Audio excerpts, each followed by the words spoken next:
the one and only Elon Musk is here. I could have introduced him as Tony Stark. And with that jacket on, you look like Tony Stark. We have a lot to get to about Tesla, about SpaceX, about entrepreneurism, and about everything. However, you are in the news for some reasons that you may not wish to be, right. Which is that there have been now 3 fires in these Tesla vehicles, with the most recent one in the past week. And there are questions, lots of questions in the Wall Street community, among the regulatory community that wants to understand all this. And so I want to do this. I want to understand what you understand about this. There are rumors that there's going to be a recall. What is going on with these fires? Sure. Well, there's definitely not going to be a recall. There's no reason for a recall, I believe. In fact, I think the perception is, if you read the headlines, it sounds like Teslas have a greater propensity to catch fire than other cars, and in reality, nothing could be further from the truth. The rate of fires the average rate of fires for gasoline cars is about one fire for every 1,300 cars. At Tesla, we now have almost 25,000 cars on the road. We've had 3 fires, so it's sort of roughly 1 for every 8,000 cars. So we're about 5 times less likely to have a fire than the average gasoline car. That doesn't mean we have 0 likelihood. It's sort of law of large numbers, and statistics suggest that they would. But the headlines are extremely misleading. In fact, if fire risk is your concern, you would have a great deal of difficulty being in any better car than the Model S. As I said, it's 5 times less fire risk than the average gasoline car. Moreover, in the history of Tesla, we've never had a serious injury or death in any of our cars. So this is, maybe there is a car that is as safe as the Model S, but there is certainly not a car that is safer, because it would have to have less than 0. Let me ask you this. Well, when you walked in, and I was thrilled to see you, I've compared this gentleman to the next Steve Jobs, but when you walked in, I said, "How are you?" And you said, "It's been a tough week." When you hear about a fire like this, what happens? Bring us inside the room for a moment. What happens at Tesla? Because I imagine everybody says, "Oh my goodness, there is clearly issues and concerns in the marketplace about batteries and fires, period." I mean, that's where this all begins. And then what do you do? Well, I guess we kind of see what the reaction is.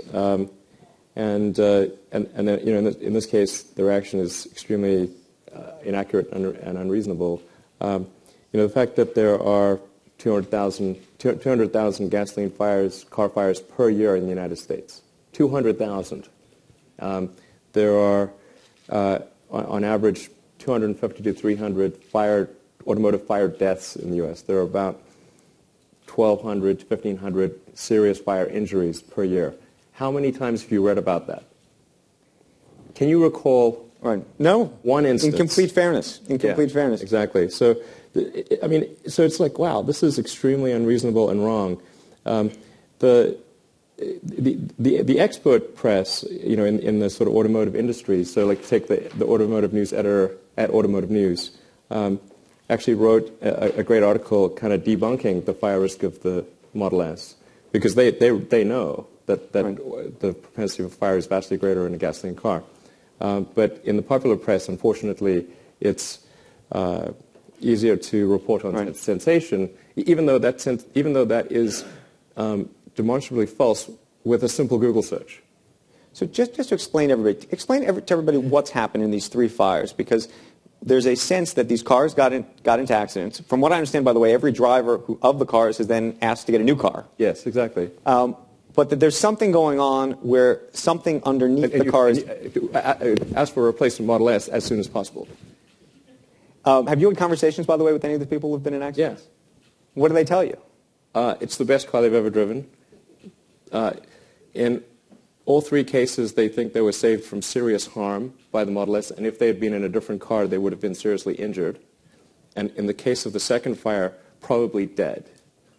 In the case of the second fire, that was in Mexico. It was, I won't comment publicly on the exact speed, but it's sort of 4 times the maximum kinetic energy that a car is supposed to be survivable at.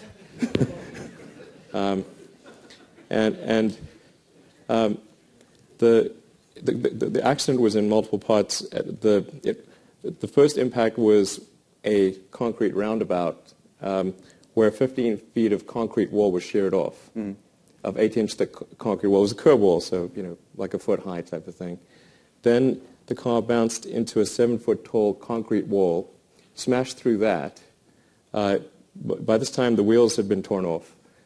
So it was just skating along on its belly, basically, on the battery pack. And then it finally came to a rest against a tree. The driver and passengers got out and walked away. Afterwards, there was a small fire in the front. Okay. Final fire! So, I mean, it's sort of like, okay, let's say that which this is probably the wrong analogy, but let's say the Titanic, okay? Instead of the Titanic sinking, if it had smashed through the first iceberg, smashed through the second iceberg, came to a rest on the third iceberg, all the passengers disembarked safely and bought another ticket on the Titanic. And then the newspaper report was kitchen fire on the Titanic. Okay. It's not the point. Final question on this topic, and we're going to move on, which is this. Has any regulator contacted you about this?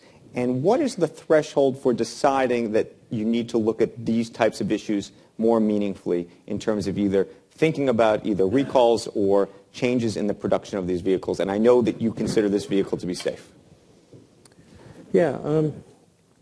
I mean, so I'm somewhat of a perfectionist, and safety is like as our number one priority. It was always the number one priority in designing a car because I drive it, my kids are in it, my friends are in it. It is the absolute number one priority. And in fact, when our car was tested by... Consumer Report, safest car on the road. Yeah. By a long shot. Yeah, it has... The Model S, when it was tested by the federal government as well, it got the lowest probability of injury of any car ever tested in history. In other words, you could not drive a safer car. Right. If there was something that we thought would negatively affect the safety, we would immediately do a recall. And in fact, there was something earlier this year which was basically a bracket. There were no injuries. There were no near injuries. But we discovered a slight issue maybe with one of the rear seatbelt brackets. We recalled all the cars and replaced the bracket. Got it. Let me ask you a different question. I think of you as an entrepreneur, someone who likes to operate your business and think about the future and what the future should be like. What is it like, though, at the same time, running a company that has become not only a sort of pop culture sensation, but this market sensation, where you have a stock that has run up, for those of you who've been counting, at one point it was up 474% this year.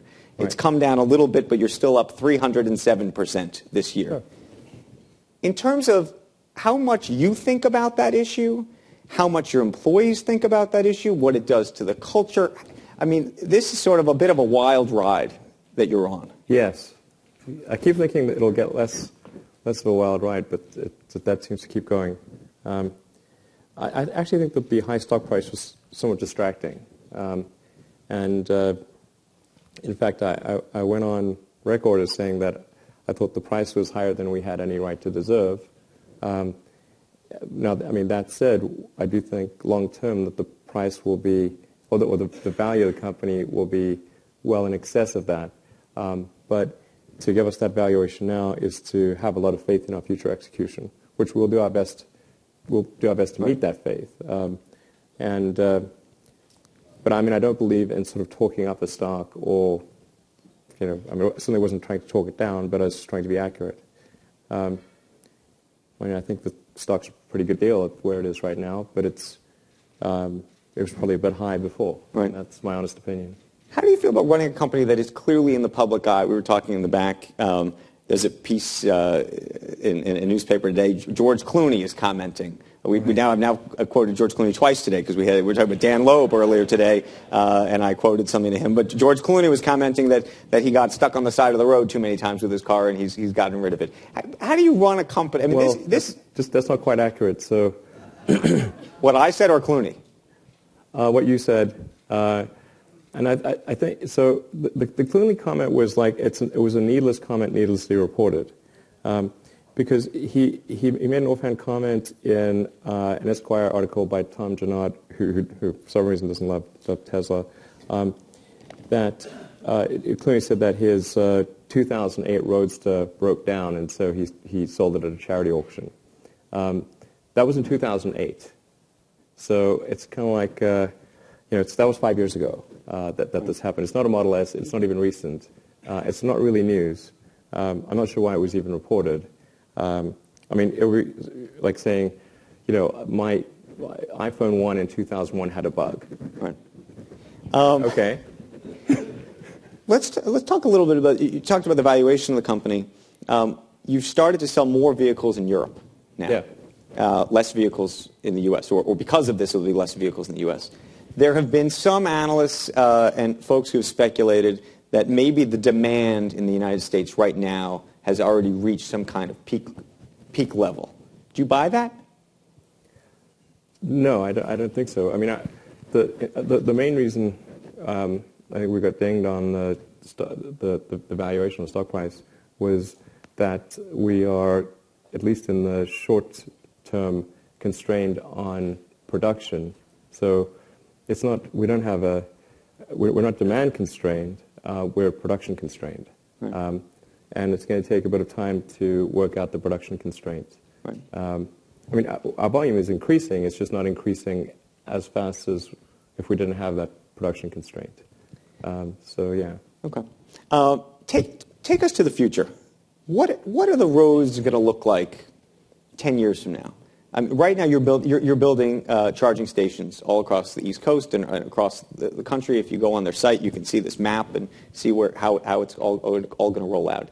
What percentage of cars will be fully battery operated? What percentage will be hybrids in terms of new vehicles that other auto manufacturers are producing? And I ask it in part because I remember talking to some executives at Toyota recently, and they said, look, we can't make a bet on one thing or the other. We can't, because it could be natural gas that could be the big winner in this. It could be batteries. It could be a combination. It could be some other thing that we haven't thought of yet.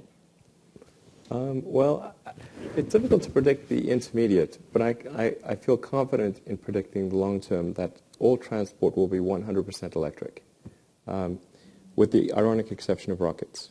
And unfortunately, there's no way around Newton's third law. So the aircraft will be the last because of you need a very high energy density in the battery pack to have long distance aircraft for air travel. But everything's going to go fully electric. It's kind of weird that we're not. I mean, I think people will look back on this era like we look back on the sort of steam engine. It's quaint, and we should have a few of those around in a museum. But it's not how people would drive. How far are batteries, though, generally from being widely adopted, safe? I mean, you guys may be doing it better than anybody else. I remember when the 787 came out originally, you had some comments about how they had produced them.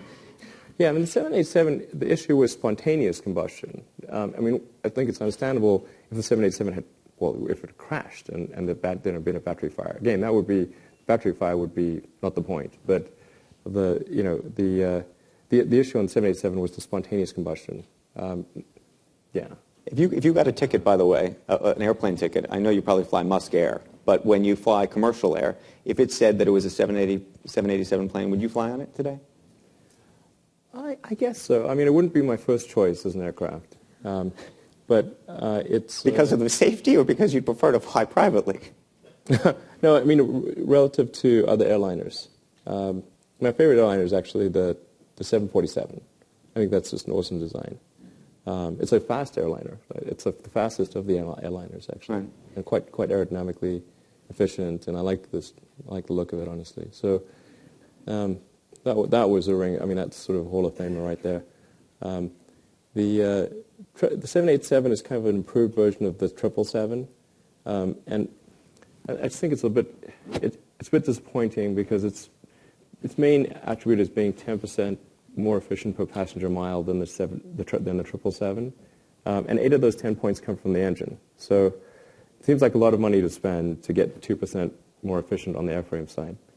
It sounds like you've thought about this a lot. Do you want to make airplanes too? I do think that there's an interesting opportunity to create a supersonic electric vertical takeoff and landing jet, and I think that would be really great. How far are we from that? Well, it seems unlikely to come from Boeing or Airbus, given that they seem to be focused on very incremental improvements to the planes as opposed to radical improvements. But it could come from a startup.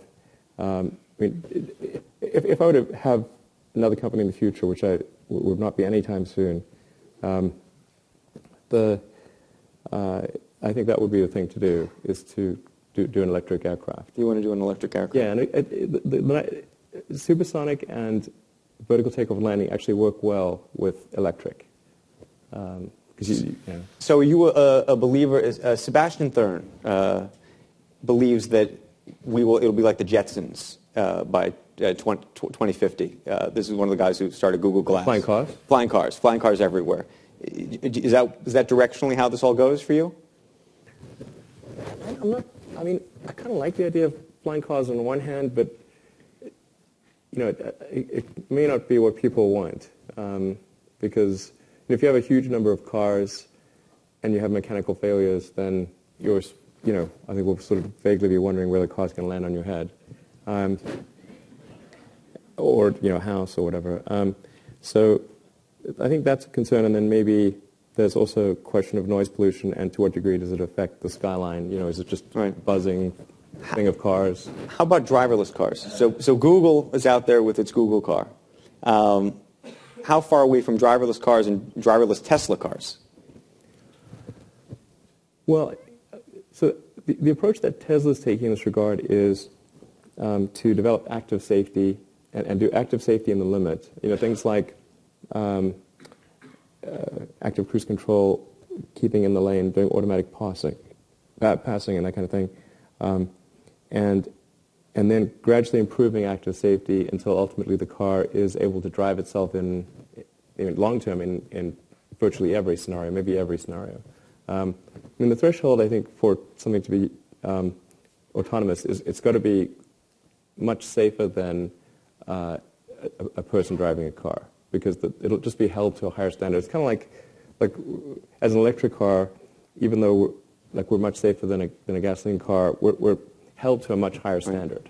And I think it's going to be the same thing for autonomous cars. I do think it'll happen, but for it to be truly autonomous, you have to take care of these corner cases. And so getting to 90% is one thing, but then it's going to be another factor of 10 harder to get to 99%, another factor of 10 to get to 99.9. Then it just becomes exponentially more difficult to get rid of the corner cases. So how far out is that? To get to the 99.99, like 6 nines or something like that? Something that you let your kids in the back seat. I think that'll be a while. I would say it's probably at least more than 10 years, maybe 20 years. Right. I have a friend who's an entrepreneur who sent me an email last night knowing that I was going to see you and said, the question you need to ask, Elon, is how many ideas does he literally have a week? And by the way, we were in the back, and just Elon and I felt he had 10 new ideas. How do you sort through them? How do you decide which ones are good and bad? And for example, you came out with this Hyperloop idea, which you went public with, something you're not going to do on your own. But how do you even decide to do that? I mean, what's going on inside your brain, if you could try to unpack it for us? Well, usually it's there's something that makes me not like the future, or not like some element of the future, and then wonder whether there's some way to fix that. So, in the case of the Hyperloop, it was like, we're building this train in California, and it seemed very expensive and not that fast, and it seemed to be not as good as what they've done in China or Japan. And so I was like, wow, that's kind of depressing. In fact, the electric supersonic plane, I've got a design for that in mind. And that came from when the Concorde was canceled. So when the Concorde was canceled, right. I was like, well, that's sad. Now there's no supersonic transport, and is the future getting worse? And it bothers me when it seems like the future is getting worse. So that's where the supersonic electric plane thing came from, and then the Hyperloop was, well, what's the best way to do mass transit between two cities, like LA and San Francisco? Short of teleportation, what would you do? That would be really great. I don't know how to do that. So the next best thing within the known laws of physics that I could think of was the Hyperloop, and I think I'm pretty sure it would work. And other people have have done sort of simulations and they've said it will work. So. 2 more questions because we're going to run out of time. You are a serial entrepreneur and a successful serial entrepreneur. Most entrepreneurs have one great idea in them. Do you believe that? Do you believe there's another view? Well, I'm not sure about that. There's another view that, and I've heard it from Peter Thiel and others, that a great entrepreneur has that one great idea, and that success takes them away, and then the motive to keep coming up with the next idea doesn't happen. What's your take? I think it's more that. I think people can come up with more than one great idea. So I think it's more like, creating a company is a very difficult thing. A friend of mine's saying that creating a company it's like eating glass and staring into the abyss. It's just you have to do lots of things you don't like, and there are lots of seemingly intractable problems that come along, and so you have to put in incredible amounts of effort and a huge amount of stress, and it's much more painful than it would maybe let people realize, and most companies die, and on a certain level in your brain, your brain. We didn't evolve like with companies, right? So we evolved to respond to real death, and even though a company's death is not real, it's not like somebody's physically dying. Your brain doesn't quite understand that, at the limbic system level. So it's really sort of painfully stressful, and I don't people probably don't want to go through that more than once. Okay, final question for you. I have compared you, as others have, to Steve Jobs. Who do you think the next Steve Jobs is out there? Who do you admire and go, you know what, there's something going on over there? Well, I'm a big fan of Larry Page. He's a good friend of mine. He does great things. Obviously, Jeff Bezos is doing some impressive stuff with Amazon.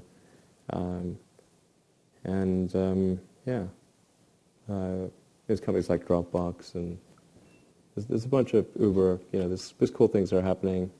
But Steve Jobs was a very unique individual. I'm not sure there's anyone that's going to be like him for a long time. Before I forget, I know I was supposed to ask you one more question. Microsoft. You want to be the CEO? No. No? Is it fixable? If the right person was there, I'm sure it could probably be turned around with the right person there. There's a lot of talented people still at Microsoft, so the right person could probably steer the ship in a good direction. Okay. Elon Musk, everybody. Unbelievable. Thank you for this conversation and for being so forthright and taking on these issues. Really appreciate it. Thank you very, very much.